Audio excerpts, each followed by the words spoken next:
Um, We're live right now, so okay, we'll talk after.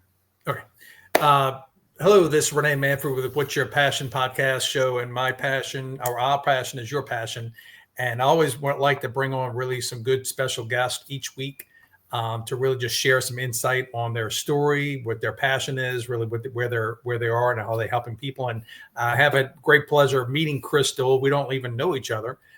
We kind of got onto one of our Christian podcasts.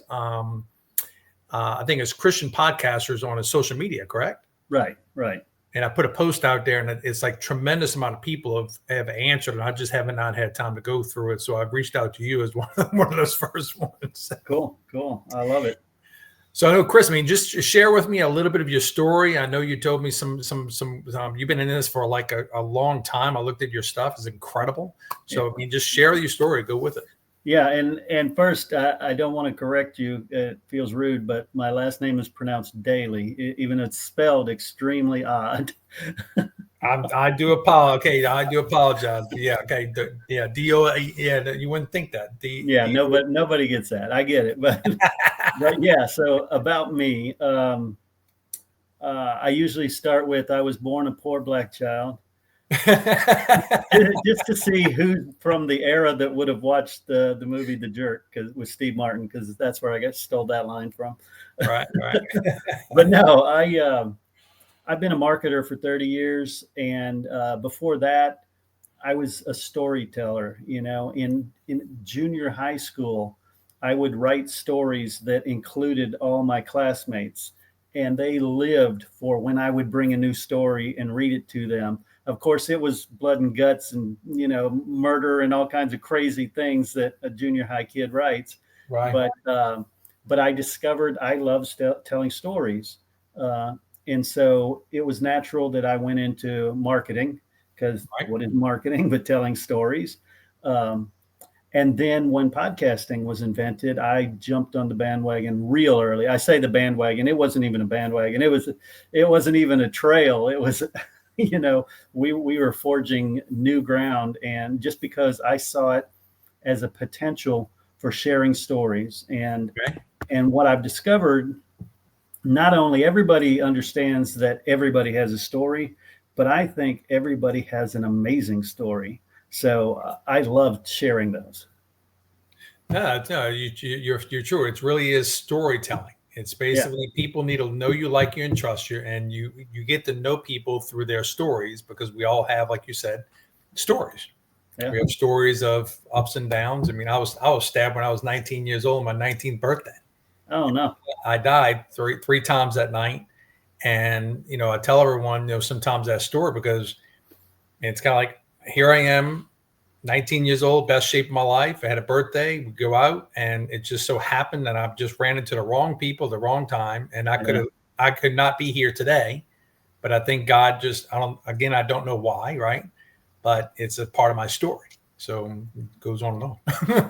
And now it's a part of my story, because I've heard it from you, and all these years later, after your 19th birthday, we're having a conversation that never would have happened before. And I find that, has now added to my story. So I love that. Yeah. So how did you get started? So when you, where are you from actually? The saying here in Texas, I'm in Texas. Okay. And the saying, if you weren't born here, is, I wasn't born here, but I got here as fast as I could. And so my parents moved down from Minnesota to Texas when I was in second grade. And my father was an entrepreneur. So I just grew up thinking that's normal. So I've always been an entrepreneur. That's right. So what was your first okay, let's start with the age. So let's go. When was the first time you realized that you learned how you can make money by asking? Yes. Yeah. That was still in elementary school, because what I discovered, a friend of mine shared these. He used to take toothpicks, put them in a little jar, fill them with cinnamon oil, and then take them out, dry them, put them in tinfoil, and he would, use them during the day. And I thought, that's amazing, because I thought I would pay for that. Right. So I learned I went home, talked to my mom. She helped me do it. And I was selling cinnamon toothpicks and making a mint. It was crazy. That is crazy. I remember that. I remember Yeah. that.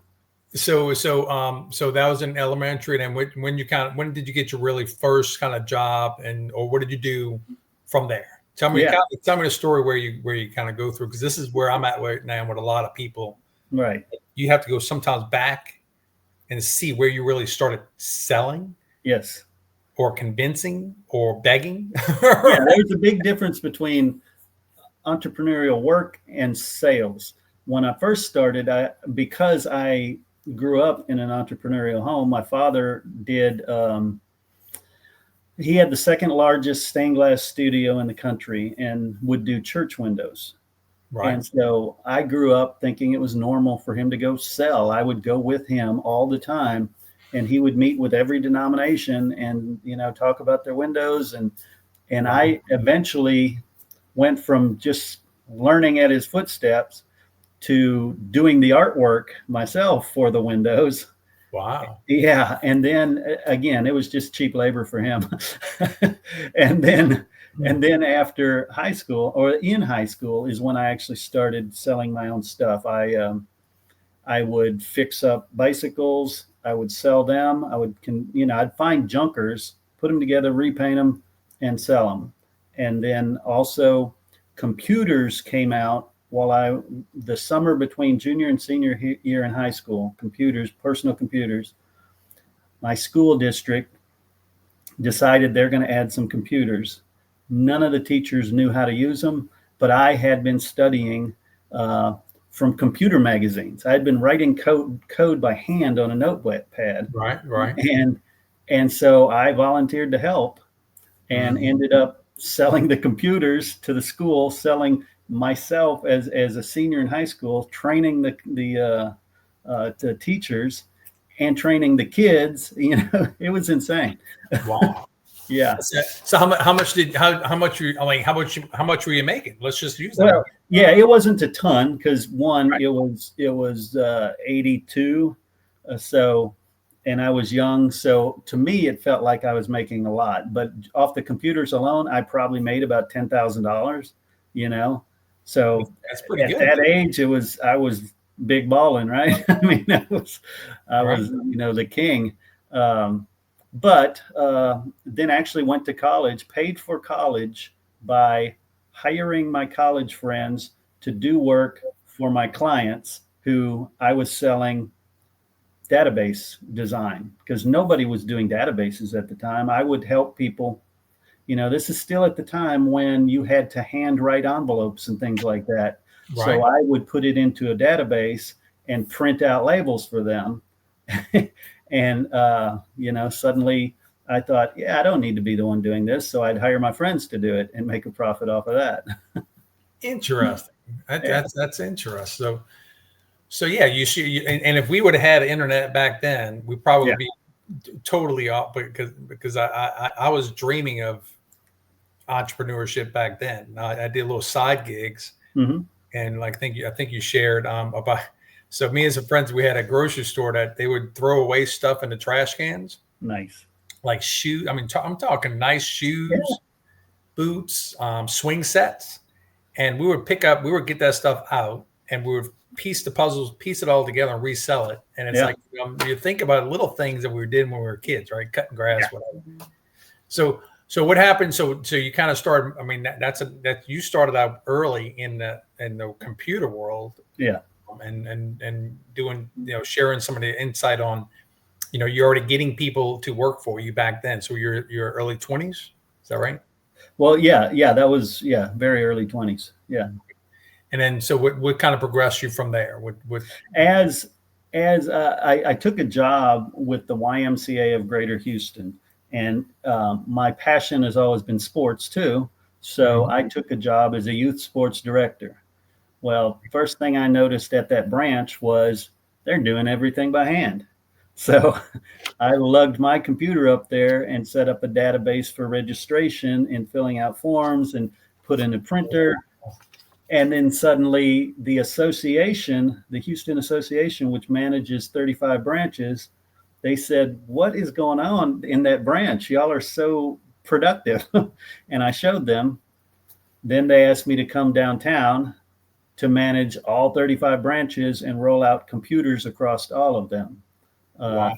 So yeah, I just kept being right place, right time. So man, yeah, no. So you started out. I mean, that's the thing. A lot of people didn't understand because it was back then DOS, right? Right. Yeah. Exactly. You build DOS and computer, and just learning it was a headache.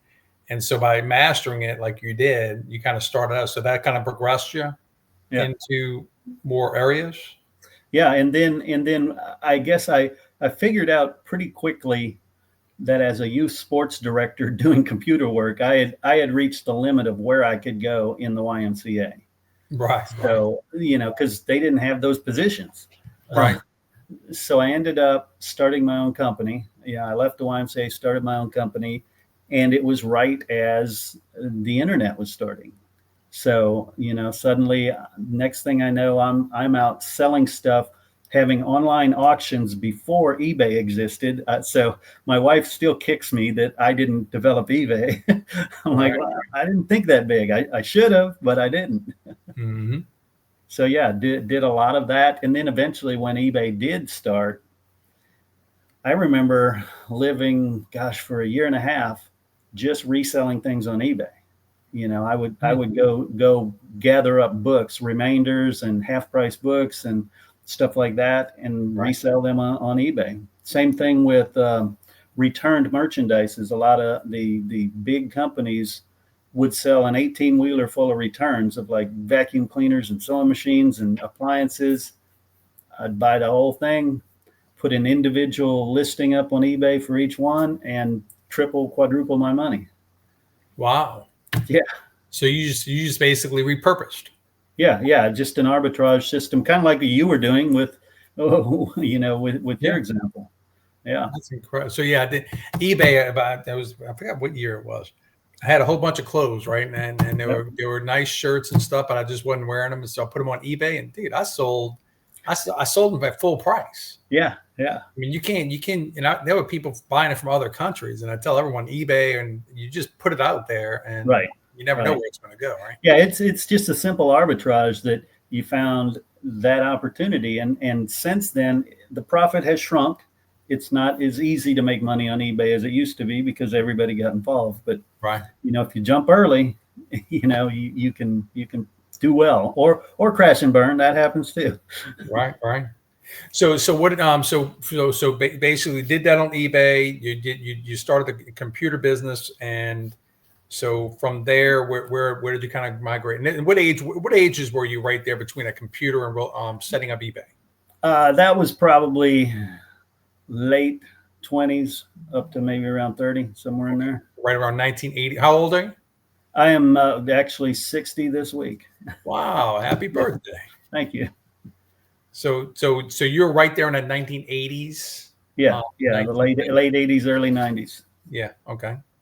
And so what kind of grew from there? Well, the thing I noticed, I kind of breezed through college, right? And telling you about that, I just kind of paid for it by having other people work for me. But my degree was exercise physiology, and then a double major in psychology. And just because those interested me, I thought I was going to be a football coach. I discovered, I don't want to deal with school boards and parents and all of that stuff. I just wanted to coach football. Right. So I didn't go that route. Instead, I went YMCA. I went my own business. But from there, I had also started a cabling company, because this is before Wi-Fi. So I would run cable in buildings, run RJ45 cable to get internet on different floors. And we got jobs all over Houston. I was in Houston at the time. And, we'd get a job that was 400 drops in a building, which is a pretty good job. Right. And then I opened a video production company, which we did some indie film, but we also did a ton of motivational speakers.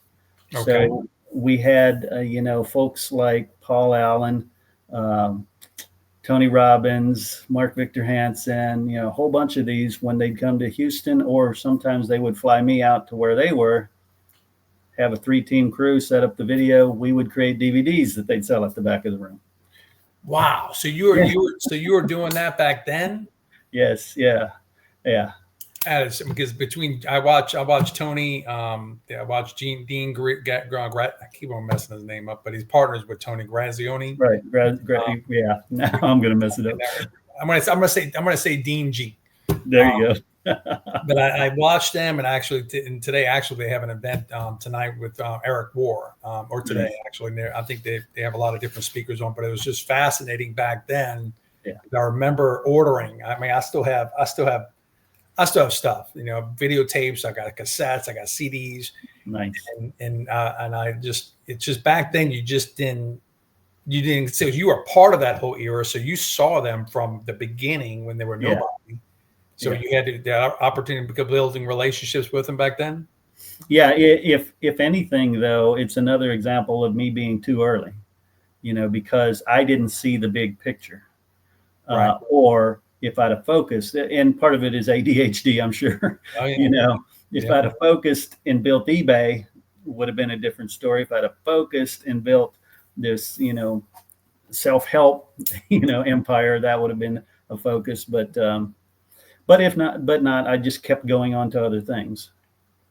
And about 30 years ago is right around then is when I discovered, what all these businesses have in common, besides the fact that they were successful, was that I was marketing them all. So I started my marketing company, Fresh Media Works, sold off my video production company.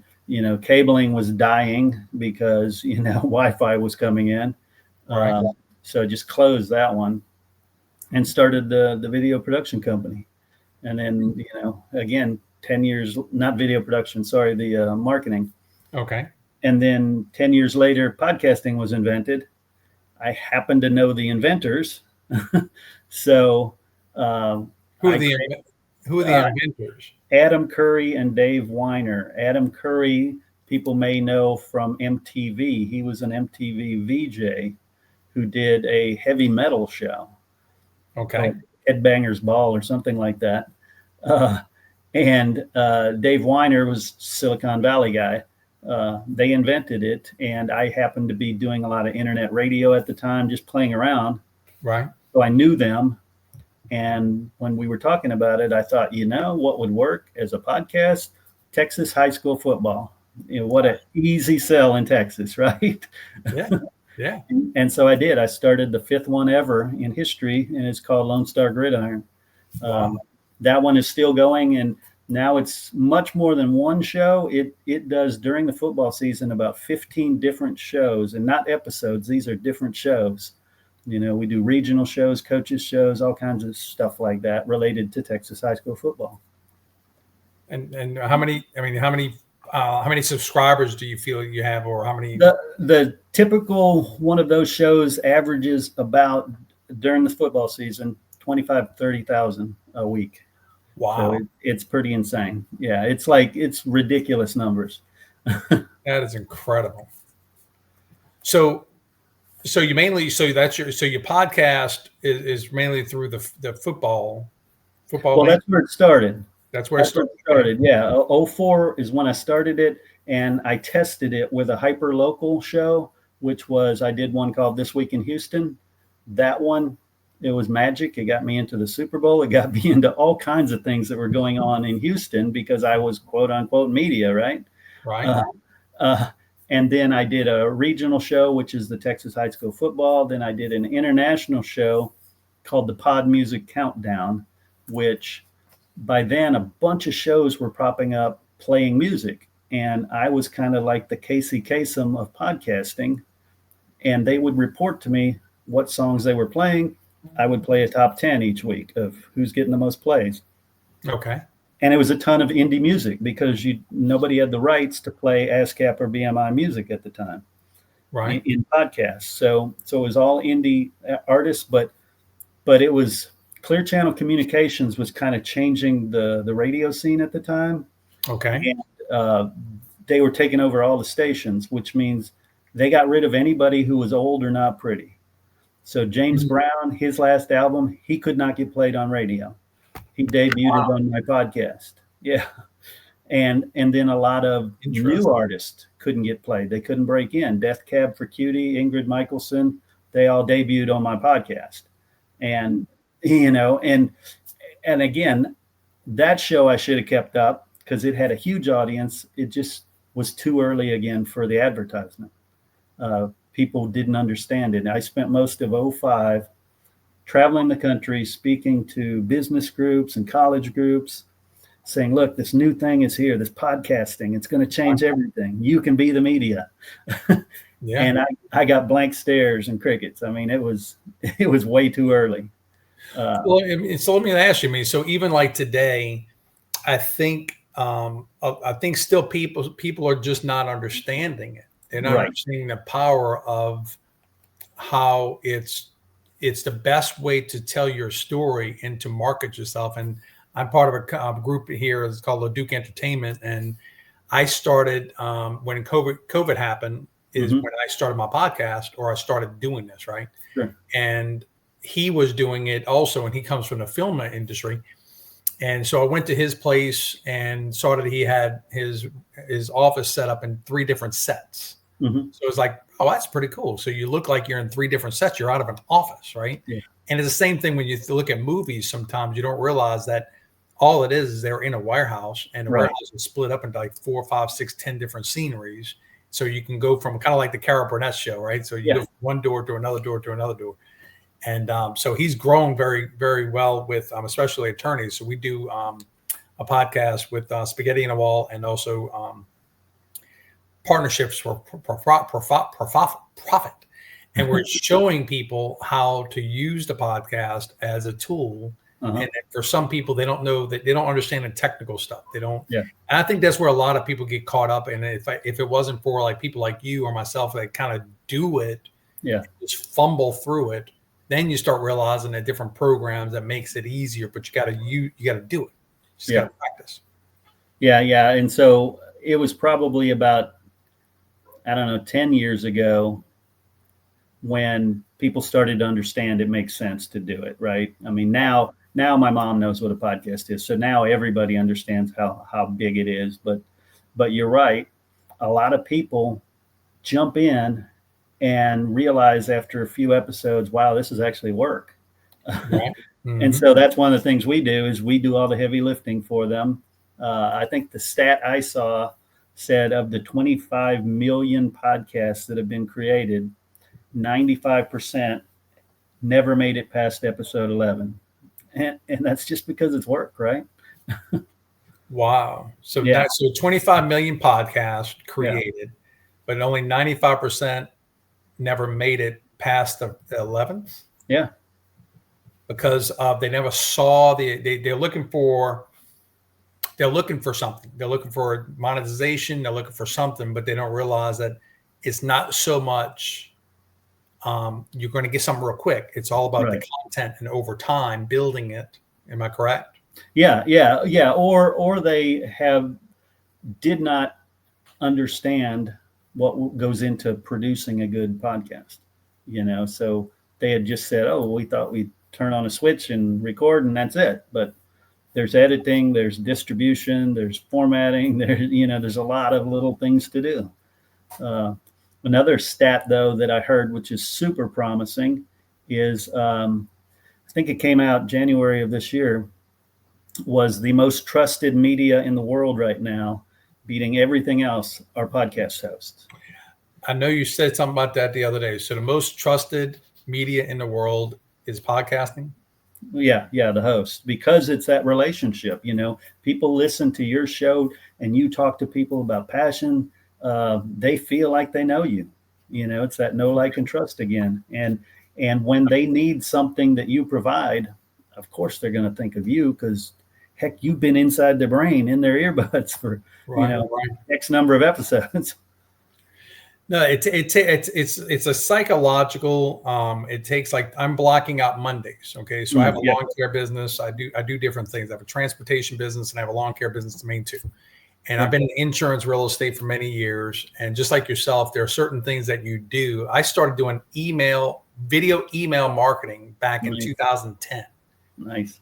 This is where people did not understand even email marketing, much less video email marketing. Right. And I had a few clients that I would go to some car dealerships, and I told them, I said, dude, I mean, this is the best way for you to get they didn't get it.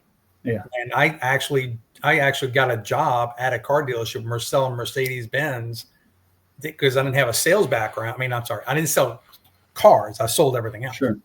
And the guy said, well, because I didn't have car experience sales, I wasn't hired. I went home that night. I did it on my little project. It was a company based out of Vegas. It was Richard Call, multimillionaire from network marketing companies. He started this company because he saw the future of the video. And so me and a good friend of mine, Drew, started with it down here in the Louisiana area. And I was doing teachings, trainings, I was coaching, I was doing everything to where, and so I went home that night. I did a video. I put a couple of cars in there and I sent it to the guy. So when he opened up his email the next morning, it was me doing a video. Hey, Mike, I do appreciate the opportunity. I understand I don't have car sales experience, but I have marketing experience. So if you would like to just look around, this is how I'm going to sell cars. He called me up. He said, dude, you're hired. Nice. Majority of the salespeople did not understand why I wasn't walking outside around waiting for people. Right.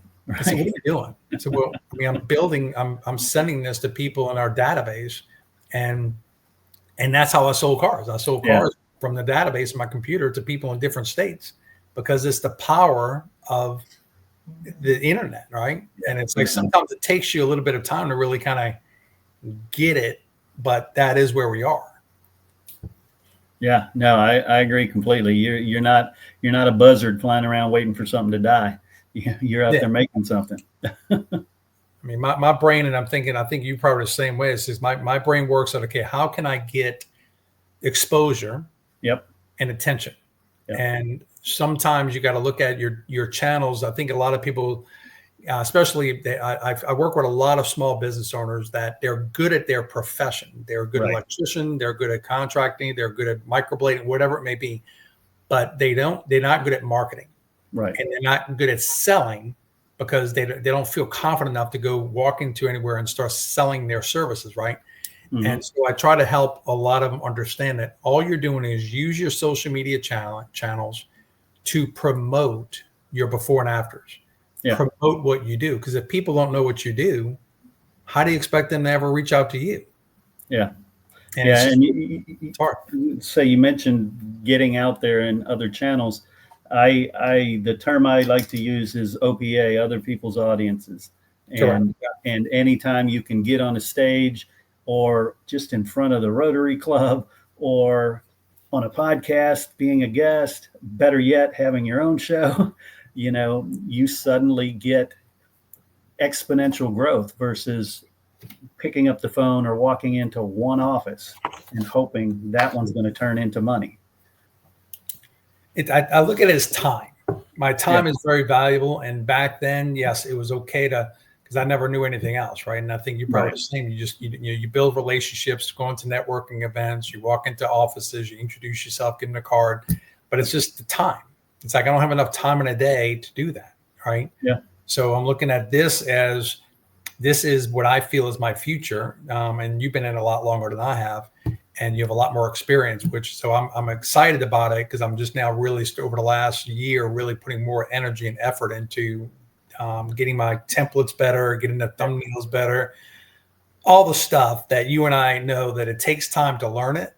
Yep. I tried to find people to do it, but it's either one, they're charging way too much. Two, they're not. It's like they don't have a creative mindset. And it's like you're just not giving me what I want, right? So it's tough. That's a struggle, definitely. So where do you? So now you have your. I mean, where are you now? So I'm watching your channel now. So you have a lot of variety of different videos, and I watched one of your videos this morning on that speech that you just now said other people's audiences, which is awesome. Nice. So what do you? So you have different individuals who you share, or just different things that you just share with the audiences? Yeah. We've got actually the channel I use a lot now is a community we have on Skool, SKOOL. Oh yeah. Uh-huh. Yeah, we've got a community called Business Success Academy, and it's for people who are wanting to improve business, wanting to do better, but not waste their time on fluff, So Right. we're very picky about who we let in. We're not letting, as of right now, you qualify, but we'll see. But yeah. And I'll invite you to mine too, so we can get into it. We can get on other people's stages and get ourselves crossed. Amen. Yeah. And what we try to do is keep out the people who are just there to spam, just there to take. We want givers. We want people who are going to share their expertise. You have immense expertise in video, email, and some of the other areas. So if you share that with our audience, right, they are more likely to share with you their expertise. I've got somebody in there who is a master at business networking, and he's literally written several books on it. Right.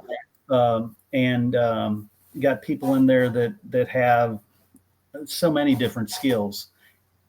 But number one, they're there to help each other. Correct. They're there to look, when I do have a problem, I'm going to go to the group and say, here's what I'm looking at. I'm trying to figure this out. And people will jump in, and they'll say, here's what I do, or here's what worked for me, or oh, I can't help you, But yeah, so that's really the key is getting like-minded people together and have a mastermind that you can count on. No, you're right, because it's you can't learn, and I'm going through this myself right now, that I learn by video and hearing. Now I have tons of books, right? And I've had the pleasure of being with John Maxwell, being associated with Tony Oling from courses. I haven't had a chance to shake his hand yet, but I watch, Grant Cardone. I watch a lot of people, and so I find that it's like I have these different books that I want to create, but at the same time, I don't know how to get them really kind of perfect, right? I don't know. Yeah.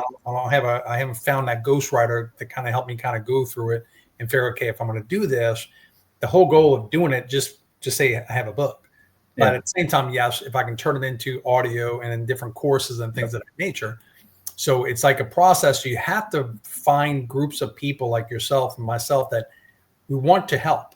And as a group, we're going to grow faster versus trying to do it on our own. Yeah. And if I have an idea and that's where I come with joint ventures. So I joint venture with a lot of people because I have two different companies that I don't know anything about besides the vision. That I had to partner up with some individuals who had the technical. One's an architect. Two others are connected with large. They used to build truck stops. And so we have an EV charging concept that we've been playing with for the last few years. So I said, well, okay, I have the idea, I have the vision, I have the thought pattern. And that's where I realized, like you said, I think earlier, that you sometimes have to find people to help you with the selling or marketing or doing the service. Right.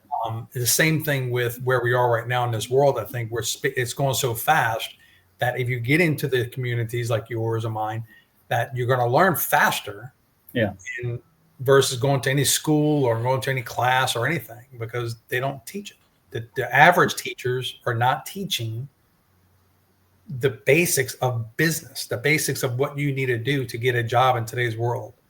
And I hate to say that, but it is what it is. No, I know. There's a great book by the gentleman's last name is Gatta, Gatta, called Weapons of Mass Instruction.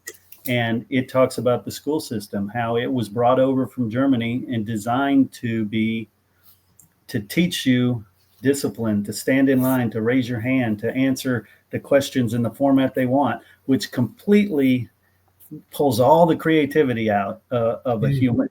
It's not, they don't want us creative. They want us to be employees. And that's what these groups that we're talking about, we say, forget that. We want to do our best and live to our fullest. You can't do that as an employee. I mean, I'm sure you're familiar with Rich Dad, Poor Dad. Oh yeah. Yeah. Okay. So I talk to everyone about ESBI. Now, Yes. at the same time, I tell most people that sometimes you might have to stay an E Yep. until you create the skills, the Yep. systems, and the platforms to become an S. Yes. And to go from an S, which is a self-employed, to the business owner part of it, that's a huge jump. Huge. Yeah. And some people don't realize. So I tell everyone, so listen, work your job, stay there as long as you can, take advantage of all the benefits, Yep. set up an LLC today. Well, I don't know, just Doesn't matter. Just set it up. Yep. And I'm going to show you how to get that 10, 15. I have some boat captains that make $1,000 plus per day. Nice. So they're paying 30 to 50,000 a year in taxes. Yeah. When I tell them this, I say, wait a second, you telling me I can work and then set up a business on the side? I say, yeah, you don't. And people are thinking, and I had this conversation with my daughter and her friend because they're starting a little business. And they're thinking because once they set up the LLC that they're going to be paying taxes. Right. So you're not going to be paying taxes on anything. Right. You're not making any money. Yeah. Yeah.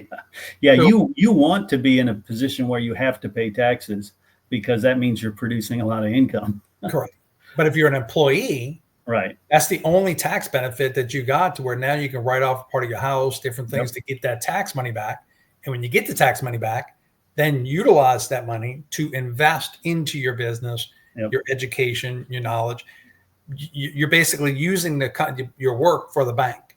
And then two, most people don't realize when you become an employee and self-employed, it's harder to go to the bank.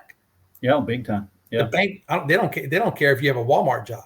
Yeah. As long as you have a steady job with a paycheck is what the banks and lenders want to see. And that's where so many people get caught. Most people have never heard of the Rich Dad Poor Dad concept. Right. I'm trying to figure out how to reinvent that concept into just a new generation world.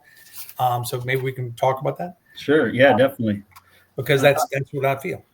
Yeah, I'm with you 100% on that. It also reminds me of a book by MJ DeMarco called The Millionaire Fast Lane. And it is a great way of looking at it. You know, the slow lane is get a job, put money away in a 401k. You know, right. But you can start in the slow lane, but put that money away to something you can leverage much quicker and much bigger, broader, and faster. You know, your own business, because I can control my income as a business owner. I cannot control it other than, you know, getting a 3% cost of living raise. I can't control much of that. I can't control the market when I put it in a 401k. But I can, like you mentioned earlier, tweak some things we're doing to make a higher profit, get in front of another audience to expand who you're reaching. And, you know, you can grow 10,000%, you know, in 6 months if you're smart about it and if you're lucky, but you can never grow that fast in the slow lane. And they go to you. Like I had a friend of mine, tax planner, I had him on earlier, and we were talking about just different ways of how the lack of planning of not only having a will with a lot of people do not have wills. And then two, when it comes down to estate planning, people wait until the last minute. Yeah. And something happens and you can have millions lost to the government because of lack of planning and strategizing. That's where the mastermind group's coming in so valuable, that just by being in the right place at the right time and listening to the right people, you learn all the different things, whether it's marketing, whether it's sales, whether it's overcoming objections, whether it's, you know, just insurance itself. You know, insurance is a very complicated conversation. Yeah. I've been in insurance for many years. When I think I probably created a lot of divorces because you're sitting down with a husband and wife and you're saying, okay, you need $1 million of life insurance. Well, I don't know about that. And then all of a sudden she's looking at him. And so it's like, okay. All right. Trust me, I've had those conversations. So yeah, I remember some phone calls. Say, Renee, listen, don't bother. We have a change of plans. I love that. Yeah, you're right. And the tax code you mentioned, it's written for business owners. So that's why you have to be one. Correct. So where are you at now that, okay, so you got the school community, which I can't wait to be part of that, that program. So you got the school community, you're still obviously doing your podcast with the, with the sports and with the fresh, with your fresh, is that still like growing? Yeah, that's the parent company. Fresh Media Works is the parent marketing company. Under that, we do things like the podcasting, where we have shows we produce. We have a network of shows we help promote and grow and find guests for, sell ads for. We also, under podcasting, will help people launch and grow their shows, and we do a lot of those, helping people get into that business, create their audiences. Okay. Interesting. So that might be a good little niche for me to work with you. Yeah. And we have a great referral program. Perfect then. Okay. And I know I have so many things that I can stay on here for 5 hours with you. Right. So I know I'm going to have to cut this, another 30 minutes if you got it. So where do you see right now is the main areas where people going into 2025, where do you see people need to put a lot of focus on? Yeah. From a small business owner to a solopreneur to an entrepreneur, what are you seeing with AI? If you can kind of give me your feedback on some of that. Yeah, it's interesting because a lot of businesses, especially marketers, whatever they sell is what they tell people is the thing they need, right? The SEO guy says SEO will solve everything. But we're technology agnostic. It's podcasting now just because it's so hot. Yes, I love it. I will always continue to do it. Right. But if next year podcasting is dead and you don't get the return you get now, right now the return on ad spend in podcasting beats every other medium. It's 4.9x. So it's crazy good. So now everybody should be podcasting, regardless of what your business is, or at the very least, guesting on a podcast or selling or buying ads in podcasts, because it makes great sense right now. But you mentioned AI. That's what's taking a lot of our time right now, is training people on AI. I'm doing those same talks I was giving on podcasting. I'm going around giving talks on AI right now about how you as a business owner must get involved or you're going to be left behind, because there's so many great tools that can streamline what it is you do. Right. It's also easy to go down rabbit holes of doing stuff that's cool, but it doesn't help. Correct. So I would say, if you're not playing around with AI yet, you should get started. At least go to ChatGPT, start asking it, what can you do for me? And it will tell you. And don't worry, you can't break it. You can't break it at all. So just do whatever the heck, and get started. And come to some communities like yours and mine, where you've got experts who can have, we do trainings on AI right now in our group. Right. Yeah. So yeah, podcasting AI, that's where it's at right now. So what do you feel? Okay. So let me kind of back up. So when I look at right now, what I'm doing is I'm focused a lot on LinkedIn and YouTube, Facebook and Twitter. Facebook and TikTok, a little bit on Instagram. So I'm not really too familiar with Snapchat and other things. I just don't have enough time and enough bandwidth, right? So I'm using ChatGPT, and it's helping me kind of give me a guide, right? For when I put in there, create me a post or create me a newsletter of 1,500 words, et cetera. Now, have you heard of Blaze.ai yet? Mm-hmm. I mean, that so far for me has basically become my secretary. Yeah. And it's crazy how I've been able to post every hour, pretty much on an hour, with using that platform just by creating some different things. So that's really changed my game there. And I'm still trying to play with like in video and vidIQ and things of that nature. So you can, when you look at the cost of some of these programs, they're very minimal. I mean, I look at it anywhere between $15 and $20, $25 a month, but I look at it from a perspective that for what I'm paying and what I would have to pay a traditional marketing company, majority, you can pay thousands, right? Right. Now, at the same time, if you want more, you want really bigger, that's where companies like yours comes in, which is valuable, because I look at it from the perspective, just you're paying for a service that can collapse the time frame. It's all about time right now. So if you got the money, invest it now. So the time you're basically getting more things out there faster, right? Right. The speed is what I'm looking at, speed right now. That the faster I can get content out there, the faster I can do more podcasts, the faster I can get my show up to 200, 300 episodes, then it's going to get into the world faster before more people come in. Because we're at that pit. You find we're right now at that point where people will come in, but it's not saturated. No, not at all. Right. And it's still, for people like you and I that are ahead of the game, we become the future Tony Robbins, the future teachers. Right. Is where I'm seeing the vision. Yeah. And you mentioned a couple things there. You mentioned the different channels you're trying to grow. I just did a video series or not series, it's just a one video that I posted on that subject, because we did a deep dive into a bunch of different channels and analyze what we actually get out of it. TikTok is amazing for getting an audience. TikTok, you don't sell anything though, you don't make money from it. So if your goal is to be TikTok famous dancing, go for it. But I tell people, don't waste your time on it right now. Right. Podcasting, you talk about video. YouTube makes sense. It's the second largest search engine in the world, but audio only converts on a call to action 4 times better than video. Really? And that's, if you think about it, it makes sense, because when I'm driving somewhere, I can listen to a podcast. When I'm walking the dog, gardening, whatever, I can listen to audio. Okay. But it's tough to watch video.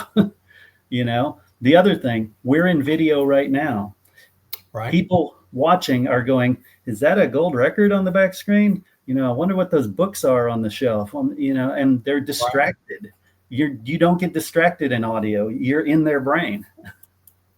Gotcha. And I guess I kind of look at it as, by doing the video, I can convert the video into audio. Yes, do both. Yes. Blogs so that's where I kind of, my thought pattern is, okay, I'm trying to figure out how I can take one piece of content and split it up in 20, 30 different pieces, right? Yeah, so, and I think you're doing it. You record it, you put it out there to YouTube, you also clip it up and send it out to all the different channels. But pull that audio, send it to Spotify, send it to iTunes. That's where I need your help at, because I don't know how to do that. So that might be easy. We can get that set up easy. Yeah. Because I have a whole bunch of stuff that I'm creating right now. I think that I just need to get better on some different subjects that I want to be specific on, and really going through what we're talking about to show people, hey, step 1, step 2, step 3. I think some people are getting overwhelmed. You can get totally overwhelmed with all of the different content out there.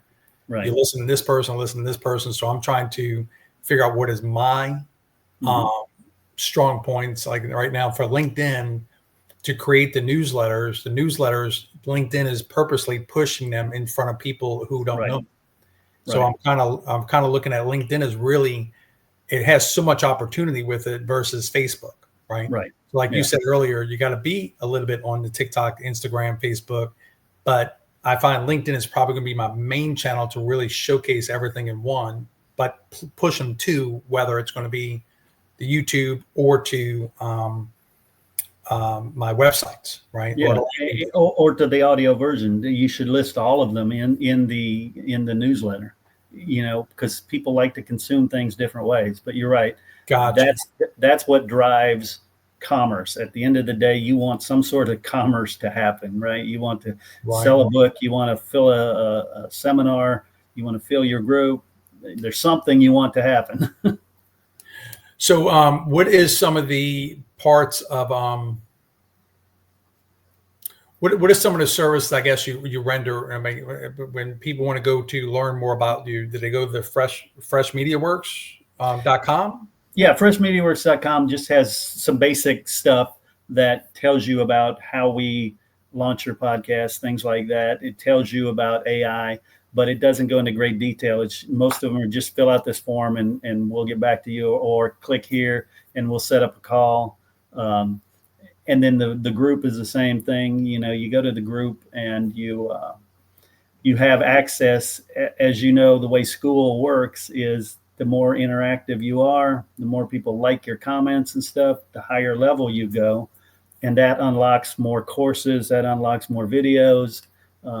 So we want to reward the people who are being a part of the community. And we kick out people who are not active in the community because, it's like you said, life is too short. I don't have time to mess around with somebody who doesn't want to do anything. Yeah, no. It's right now. It's I got so many conversations on a daily basis, and I try to prioritize that. Who am I spending time with? Yeah. That is going to help me move closer to the goal, because time is short, time is precious, and we don't get it back. Right. And it takes daily right now, because of the life we live in. It's trying to put together systems that can buy back that time.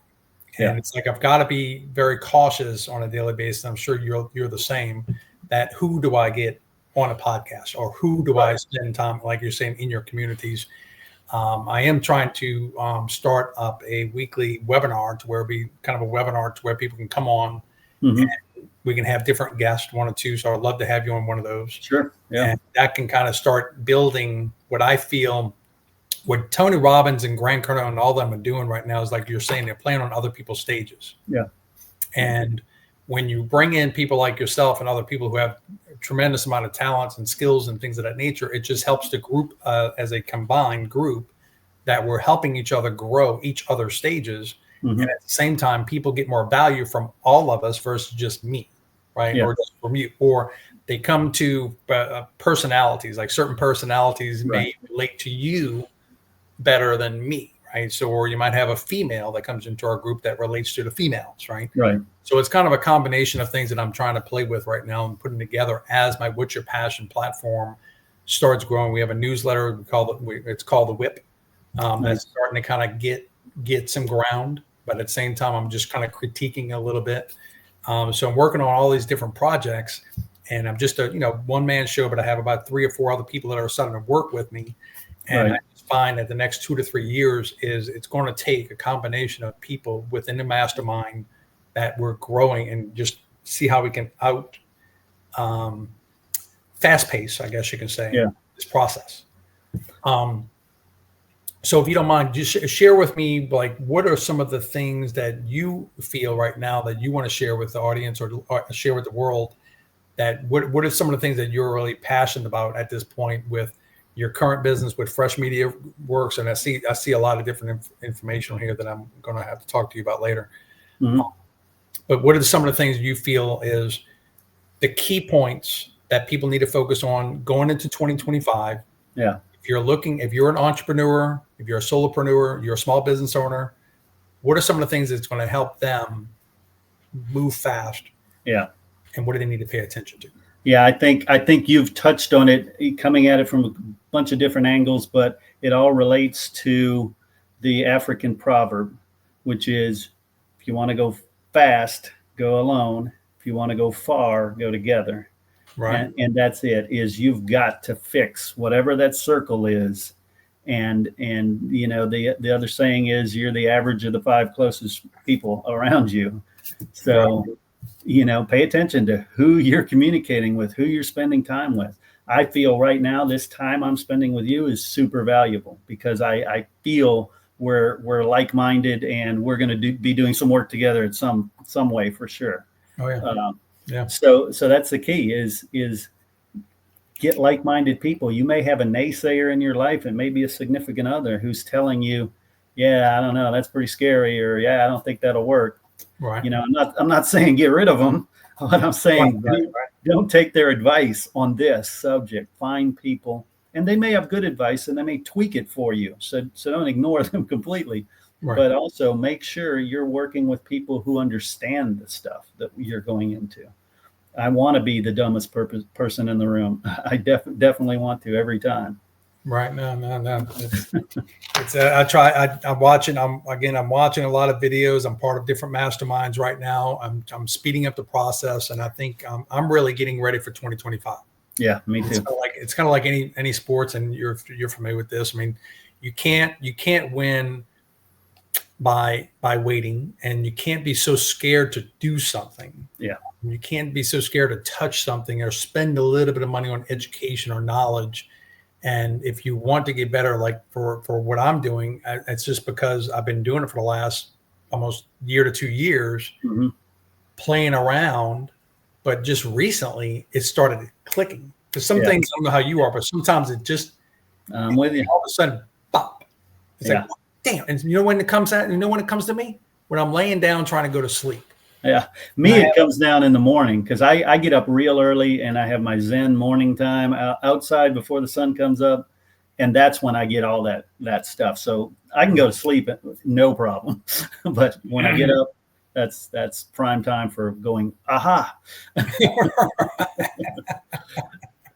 But yeah, you also mentioned that don't delay. You're right, because people wait for things to be perfect. And, the old saying, when's the best time to plant a tree was 20 years ago. The second best time is right now.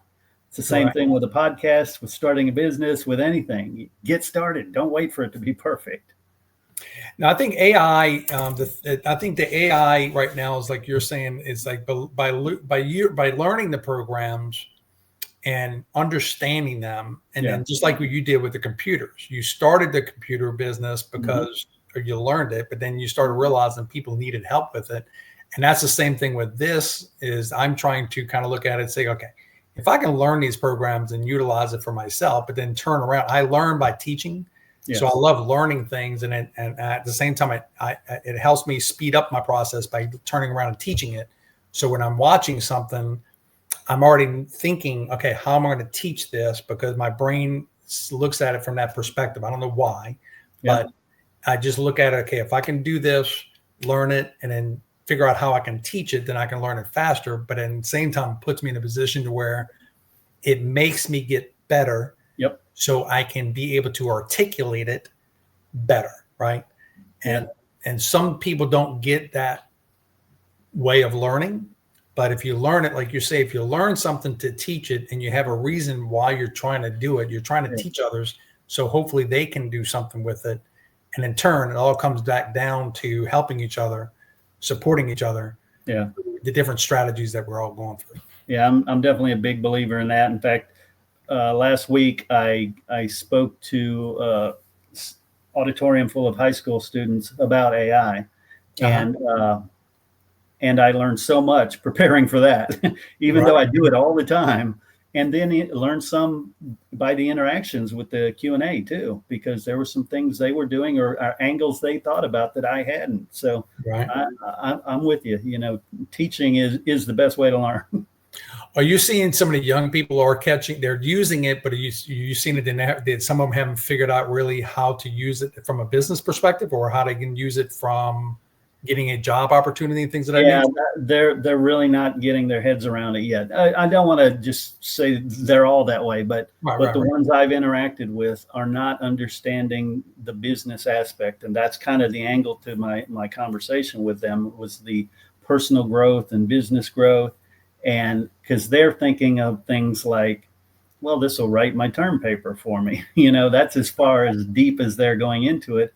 Or this really cool AI will write a song for me and it's funny, but they're not thinking big picture. And that's what my talk was about, is look, this is coming. It's a fast moving freight train. You better get on, or you're going to wake up and go, wait a minute. I have no career prospects. I don't know what I'm doing. Yeah.